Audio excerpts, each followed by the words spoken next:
বান্দা জানো তুমি, নাফরমানকে যখন কবরে রাখা হবে তখন কবর সংকীর্ণ হয়ে যাবে। কবরের ডান দিকের মাটি একটা ধাক্কা দিবে, বামে লাগায় দিবে, বাম দিকের মাটি একটা ধাক্কা দিয়া ডান দিকে ফালায় দিবে। নবীজি বলেন, মানুষের শরীরের হাড্ডি ভাঙ্গা বামের দিকে ঢুকে যাবে, বাম দিকের হাড্ডি ভাঙ্গা ডান দিকে ঢুকে যাবে। নবীজি উদাহরণ দিয়ে বললেন, বান্দা জানো, হাত্তা তাখতালিফা আদলাহু, একটা আঙ্গুলকে আর একটা আঙ্গুলের ভিতরে ঢুকিয়ে দিলে যেমন নাফরমানের বামের পাজর ভেঙে ডান দিকে ঢুকে যাবে। ভীষণ আযাবে তাকার পরে নাফরমান তখন আল্লাহকে বলবে, আল্লাহ এত কষ্ট না দিয়ে যদি আমার মরণ দিতেন তাইলে তো সমাধান, আল্লাহ মরণ দিয়া দেন না রে মাওলা।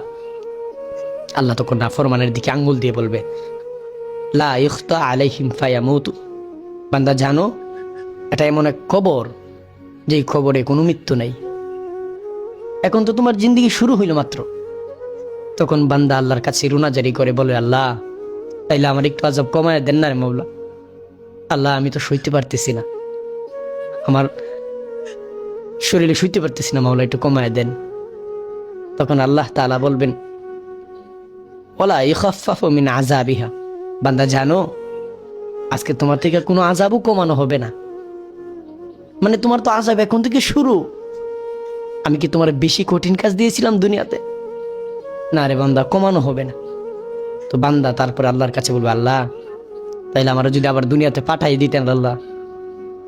ওই সময় তো বুঝি নাই, আমি তো বুঝতাম না এত কিছু হবে, কবর, হাসর, মিজান, ফুলসিরাত, জাহান্নাম, আমার তো উলামায়ে কেরাম বুঝাইছিল, আমি তো বুঝি নাই। আল্লাহ আমার দুনিয়াতে পাঠাইয়া দেন।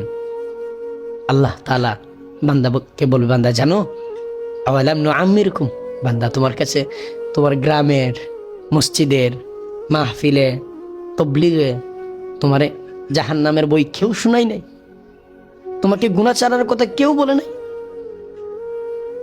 বান্দা জানো, এখানে যে আসছো দুনিয়াতে আর যাইতে পারবা না, মরতেও পারবা না, আযাবও কমাইতে পারবা না, আবার দুনিয়াতেও যাইতে পারবা না। কি করবেন তাইলে?